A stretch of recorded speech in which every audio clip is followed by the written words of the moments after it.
মাধ্যমিক ও উচ্চশিক্ষা অধিদপ্তরে 2020 সালের নিয়োগ বিজ্ঞপ্তির চূড়ান্ত ফল প্রকাশে অজানা কারণে দীর্ঘসূত্রিতা দেখা দিয়েছে। লিখিত মৌখিক পরীক্ষা সম্পন্ন হলেও চূড়ান্ত ফল প্রকাশ না হওয়ায় চাকরি প্রত্যাশীরা ক্ষোভে ফেটে পড়েছেন। বিস্তারিত থাকছে আর বিশ্বাসের প্রতিবেদনে। দীর্ঘদিন ধরে প্রতীক্ষার পর পুলিশের বাধা ও ঝড় বৃষ্টিকে উপেক্ষা করে শত শত চাকরি প্রত্যাশী মাউশী প্রধান কার্যালয়ের সামনে শান্তিপূর্ণ আমরণ অনশন কর্মসূচিতে অংশ নিয়েছেন। তাদের অভিযোগ, বয়সসীমা শেষ হয়ে যাওয়ায় এই নিয়োগেই তাদের শেষ ভরসা। চাকরি প্রত্যাশী জানান, গত 11 এপ্রিল 2025 তারিখে মাউশীর মহাপরিচালক ডক্টর মোহাম্মদ আজাদ খান তার ভেরিফাইড ফেসবুক পেজে শীঘ্রই ফল প্রকাশের ঘোষণা দেন।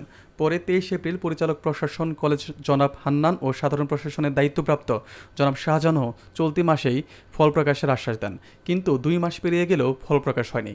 ফল প্রকাশে গড়িমসি ও প্রশাসনিক নীরবতায় চাকরি প্রত্যাশীদের মধ্যে চরম উদ্বেগ বিরাজ করছে।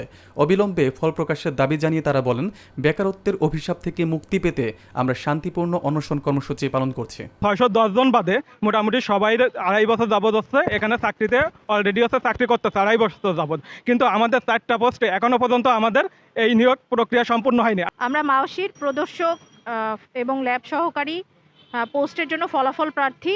2020 সালের এই সার্কুলারে আমাদের পরীক্ষা হয় 2021-এ, 2024-এ আমরা রিটেনের রেজাল্ট পাই। এই মুহূর্তে আমরা যারা ফলাফল প্রার্থী রয়েছি, আমাদের এক দফা এবং আমাদের এক দাবি, আমরা রেজাল্ট নিয়ে মাউশী ত্যাগ করব। 5 বছরের রেজাল্ট আমরা নিয়ে তারপর আমরা মাউশী ত্যাগ।